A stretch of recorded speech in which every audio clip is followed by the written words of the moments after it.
Welcome to Daytona International Speedway, where the NASCAR Cup cars are set to take to the track for practice for the Daytona 500. Presented by Toyota. The field is set for the 68th running of the Great American Race, with one change from what we showed you last night after post-race inspection. Larry McReynolds will have more on that in a little bit. Bit of a windy but sunny day here in Daytona. Trucks have been on track, so is the Saturday series, the O'Reilly Auto Parts series, and now the Cup cars will get 50 minutes of practice. Are we fine-tuning, are we tweaking, or are we searching for speed? Well, it could be both. After the races last night, all the teams know what their weakness is. Some are searching for a little more speed, willing to give up a little bit of handling. Some of them wreck their race cars, have to get back out on the racetrack to see what's happening. And some of them didn't handle very well. Clint noticed last night how many cars were just kind of really hanging on. And right now you've got a little bit of sunshine left on the racetrack, where last night it was all dark, cool temperatures that they raced in. Woke up this morning bright and early, beautiful morning, got out on Lake Lloyd and partook in Daryl Gwynn's fishing tournament. Got a chance to talk to some of those drivers, and a lot of them were actually talking about how loose and lighter on their feet their cars were. So you're right, looking for that balance, and it's a hard one, right? You're kind of robbing Peter to pay Paul. Yeah, I need this thing to handle better, but it's going to come at the expense of losing some speed, right? Put some drag in this thing as you put downforce in them. So I want that thing to be fast, but I darn sure want it to handle too. And this practice is our opportunity to figure that out. What'd you catch this morning? A cold? Man, I tell you what, we didn't do bad. Third place wasn't bad, but well done. I tell you, it was fun. Denny, he pulled up. Denny brought his own boat, right? So he pulled up, hauled butt down to the old hunting hole down there in the end, and I let him have his fun, and he was yanking them fish out as fast as he could put the line in the water. I let him have it for about 30 minutes, and I pulled up next to him, and I first cast went over his line, and I caught a fish as bigger than his, put her in a boat, and went on to the house. It was perfect. A lot of fun going on at Daryl Gwynn. Always competing, right? All right, let's check with Larry McReynolds. Yeah, Mike, we've had one practice earlier this week, but we absolutely learned nothing because people were kind of in race trim, qualifying trim, but now it's time to get serious. You talked about backup cars. William Byron, 24 car in a backup car. Ryan Priest in the 60. A lot of repairs to this 60 car. But Kevin spoke about handling woes. Think about Joey Logano, who won the first duel. He was not happy with his race car. He said he couldn't get off the corner. This will be about running in traffic, running in packs, but I think it's going to be organized. You're going to see the Toyotas run together. You're going to see the Fords run together. So pack racing, pack practice, but doing it in organized ways, guys. Thanks, Larry. And spot on. And that's exactly what we were talking about. You can't go out and get that balance by yourself. You need that pack. You need the cars in front of you and some dirty air. Are they looking for you? They were out there. They're following us. That was his as a matter of fact. Cup practice coming up.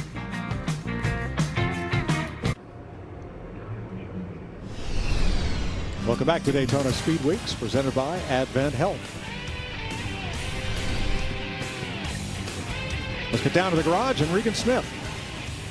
Well, Mike, you guys mentioned before the commercial break there that the 24 William Byron, one of those cars that had to go to a backup and had to work on it. Very unique situation for this team, though. The car that you see over my shoulder right here that's getting ready to go out and practice in just a moment, that race car was actually sitting in Charlotte, North Carolina last night when the dual races ended. They immediately, when they knew they needed a backup, started to put the wrap on the car. That car left Charlotte at 3 a.m. this morning, came straight down here to Daytona, arrived at 12 o'clock, had a little delay getting inside of the racetrack, but these guys have scrambled, and it is now ready to go out and practice for the two-time Daytona 500 winner. They will do some single-car runs, and they are going to draft with this car, Larry, when they get out there later on. Well, we do know last night, Regan, that Anthony Alfredo in the 62 car, their time was disallowed after they had advanced to the Daytona 500 by being the highest finishing open car in their duel. What NASCAR found, it has something to do with what we call a NACA duct. It's a very efficient way to get air to something you're trying to cool. On the right rear quarter window, that was where the hose that went to the transaxle to cool the gearbox and the transaxle, the hose came off. I talked to a lot of people in the garage area. They said on this Gen 7 car, they're not sure that that was an advantage, but I do want to go over to the left rear quarter window because that's where maybe an advantage could have been.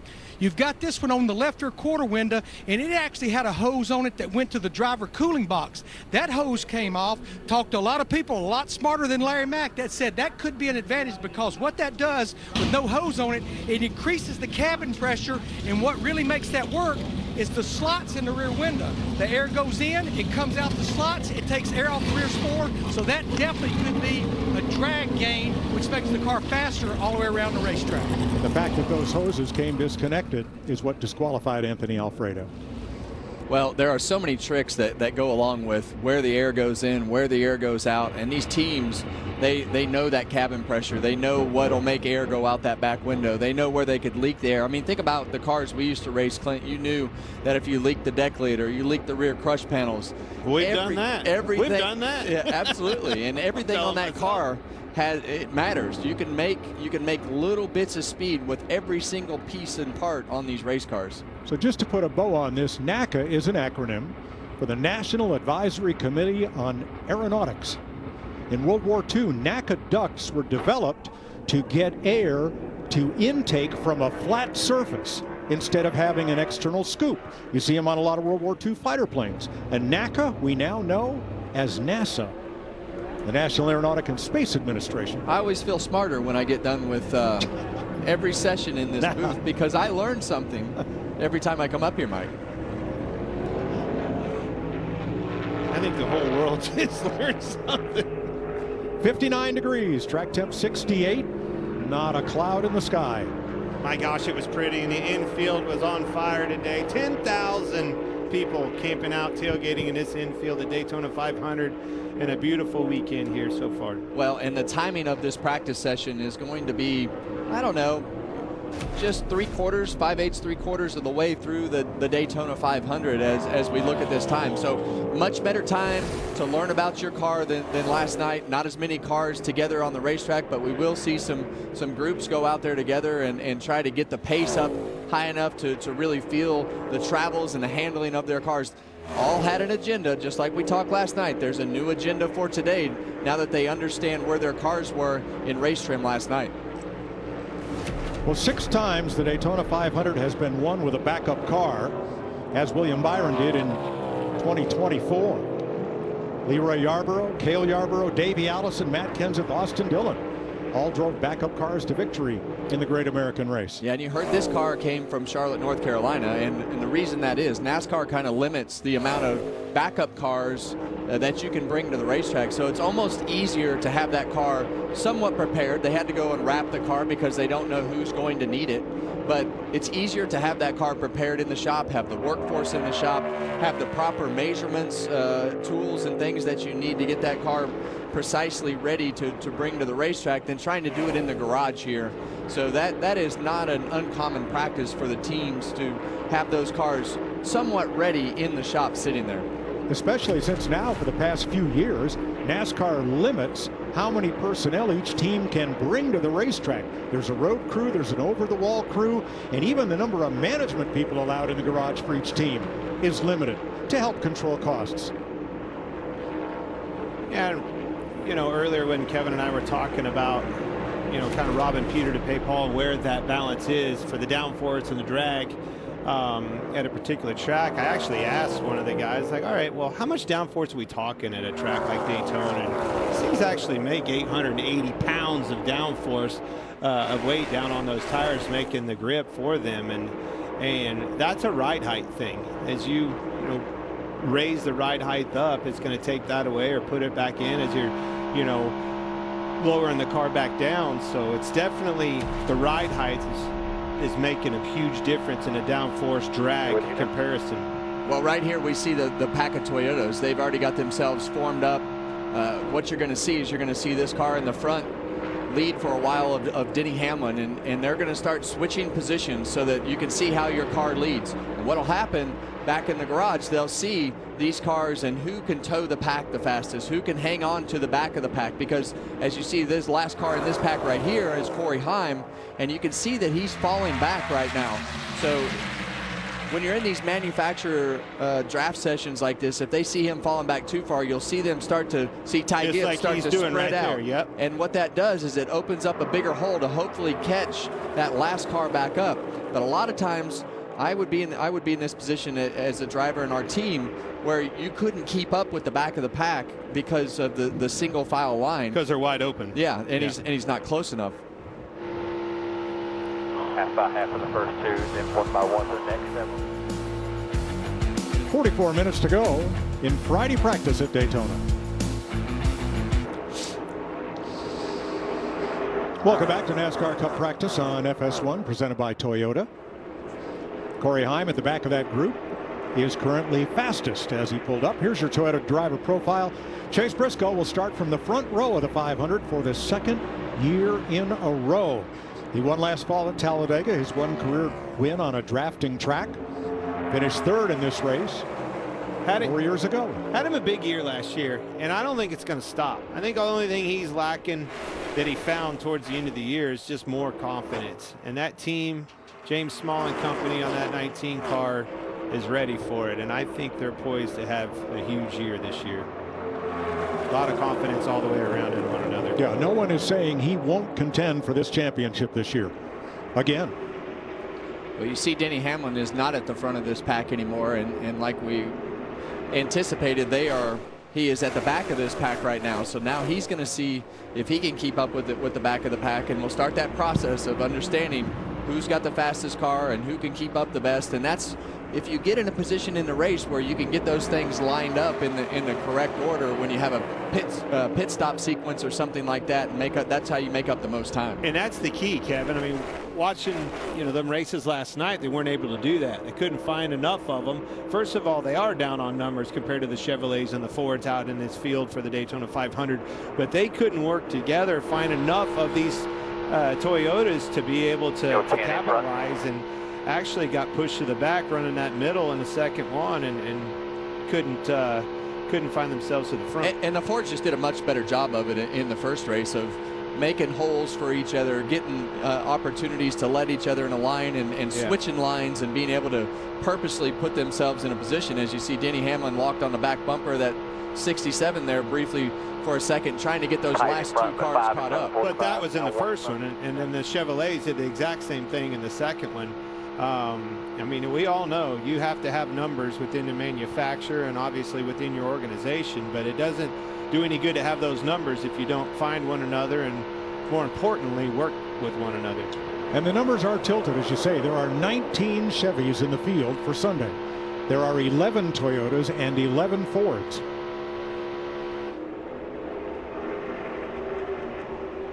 Well, this group of the Fords, as we've noted for the last several years, they are definitely the best at being able to get themselves formed in a group. We saw it last night. We see it here in practice, and they're in a position to be able to push better. I like the fact that you could see Joey Logano's car suck right up to the back bumper of Josh Berry's car on his own without somebody behind him. So the main thing when you're in this train like this is the spacing. That second place car has the most work to do. He has to keep close, but he can't consistently stay close if the third place car isn't consistently close to him. So spacing is super important from the driver's standpoint and trying to minimize that. Now look at the front of Josh Berry's Wood Brothers car number 21, and you see that red stripe go up. There's a blue stripe across, little thin red pinstripe up the center of the hood.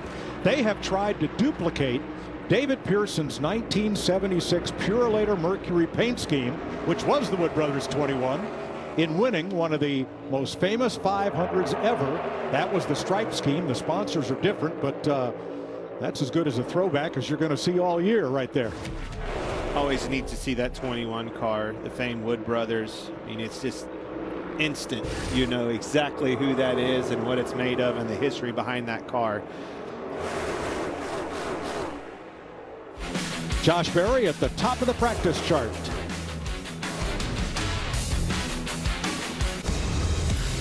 The 68th running of the Daytona 500 is only on Fox. Catch all the action Sunday with pre-race coverage starting at 12:30, race time 2:30 Eastern.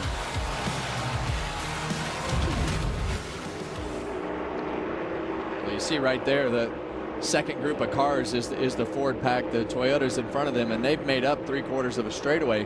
And the reason that is they've got that little bit of draft off of the group in front of them, and it's really allowed. And you can see the separation from Ryan Blaney right there to the rest of that Ford pack. And that draft that they're getting off of those Toyotas is just pulling them forward. That's all of them, and every single one of them as they run them down. And it happened in a hurry on that backstretch. Once you get the closer you get to them, the more it picks up. Now we got a decision to make. It's like the Toyotas are going to give up, breaking up. Those Toyotas pulling in each ran about a dozen laps. Fords have been out here now for 10. I think the Fords are exactly where they were, Kevin. I mean, it's exactly, seems like they're picking up where they were last year. We've seen the cooperation out of them as drivers. You know that meeting must be working within that manufacturer when they go into that trailer. But I think the cars seem to be handling good. They push good. My gosh, do they push. And you see Keselowski right there. Just listen to the RPM. Boom, boom, boom, boom. That's so fun. And when you're in that car, you feel it, you hear it. Long for the ride, baby. Come on. Yeah, and he takes that push and he'll shoot him out. Now you can hear the engine start to bog back down until that car gets back to the back bumper of Ryan Blaney. Just the Ford here. And he did trail on. You can go high here if you're good with it. Then he'd be the last car in our line.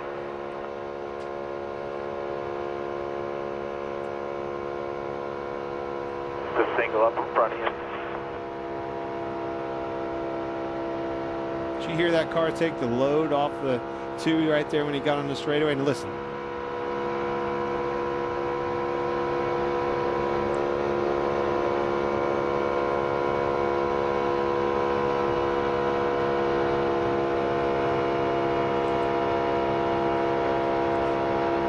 Now as the Fords come off 4, there's a pack of Chevrolets that have formed up on the backstretch,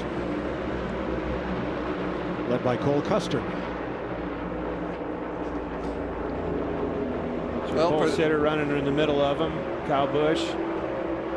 Yeah, and for those that maybe hadn't tuned in and watched Super Speedway practice before, you'll notice that all the manufacturers like to practice together. They have meetings together and try to strategize to put themselves in the best position possible during the race and work together, so they know that, and most of them share data. So when they share data, they want to know and have these drivers and teams be able to talk about their cars to really have the most data points possible to make the best decisions possible. So that's why they practice together as much as they can, because they're all sharing most of the information. Well, that's a little hard to do when you have 19 cars to corral, so I think you'll see some of this broken up by organizations. Yeah, and a lot of times might be slower. And that's something that's unique to this race, right? And obviously Talladega, the drafting style racetracks, they share data across the board on any given weekend, but much more on these super speedways working together as one. Because that's how you get there. That's how you get to the front when the time's right at the end of this race. Chase Elliott is the fastest Chevrolet at 46.36. Whoa, Alex Bowman jumps to the top of the board.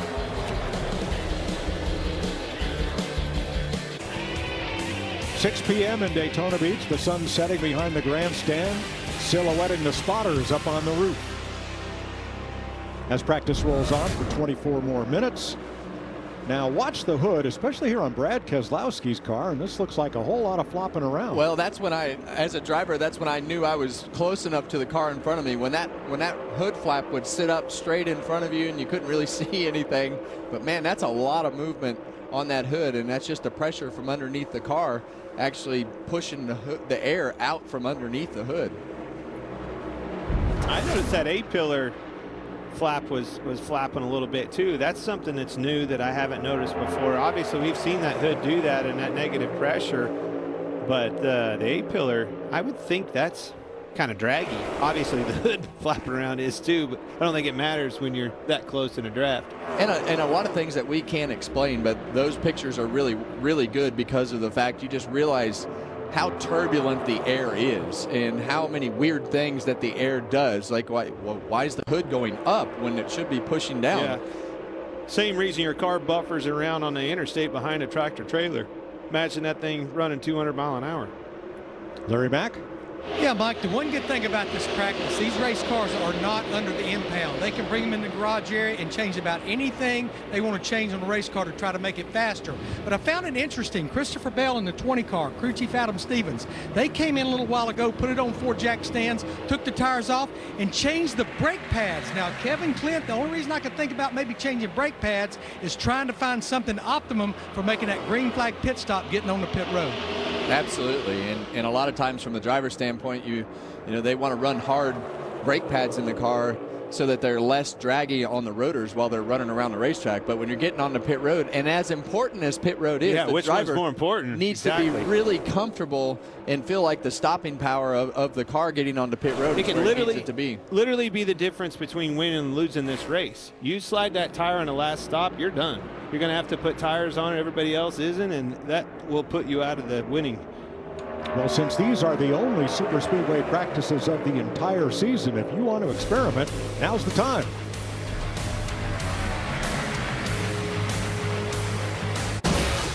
What a lineup tonight. Ty Majeski, Michael McDowell on the front row. But you got Carson Hocevar, Cleus McFarland, Travis Pastrana, Tony Stewart. What could go wrong? It's the season opener for the Craftsman Truck Series. Kevin and Joey Logano will have the call with Jamie Little. A Rich Gross production tonight at 7:30 Eastern on FS1. Yes, I got paid to say that. Grossy slid you $1, didn't he? Just $1. Wasn't much, but hey.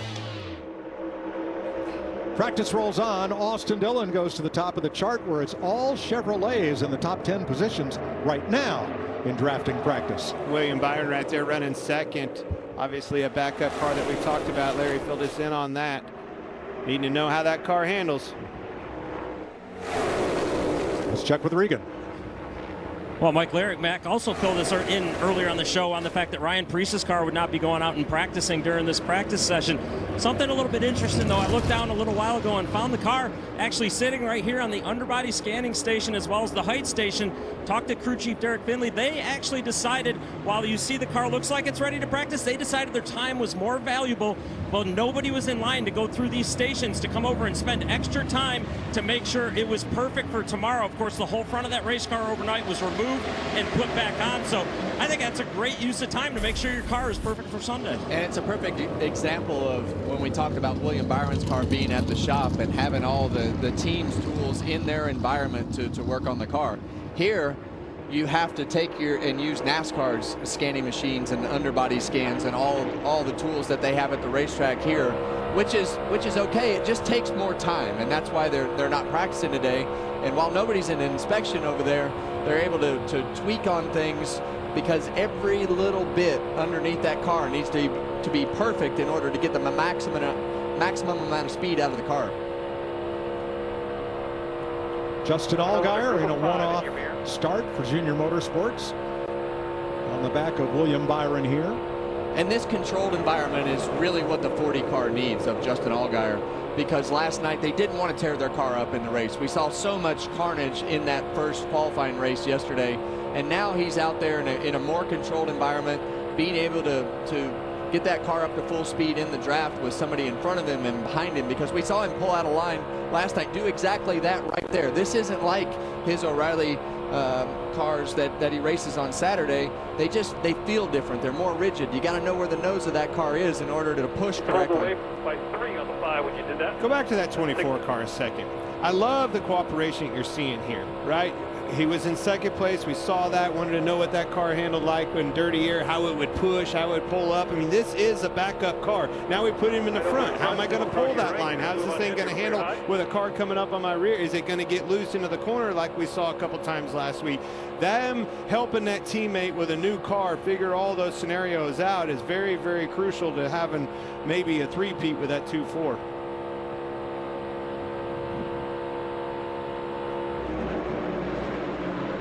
Bunch of new teammates in that group. Cole Custer, Chevrolet for the first time this year. They were Fords previously. Connor Zilic is in that pack. New to the Cup Series, where he's full-time in that Chevrolet.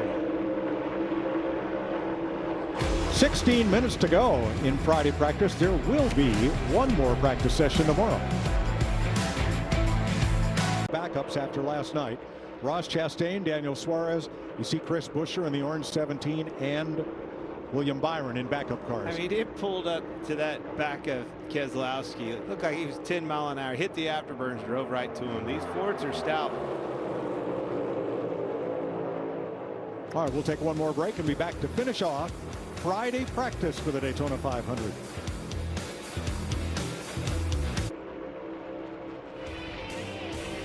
Final 3 minutes of this practice session. Drivers, some working on their pit road entry.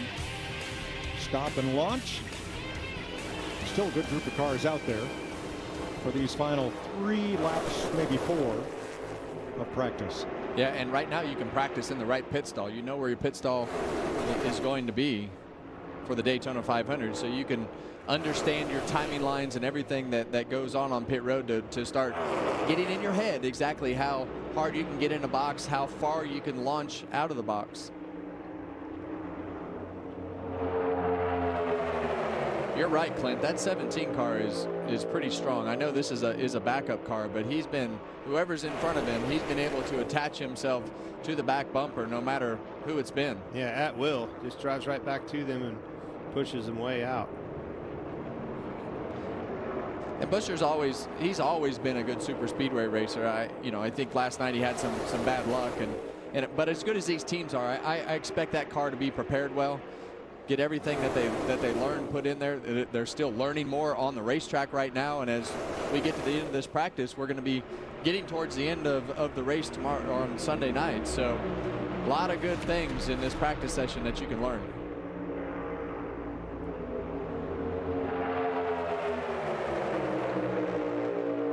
See that hood flap up there again? That's your reference.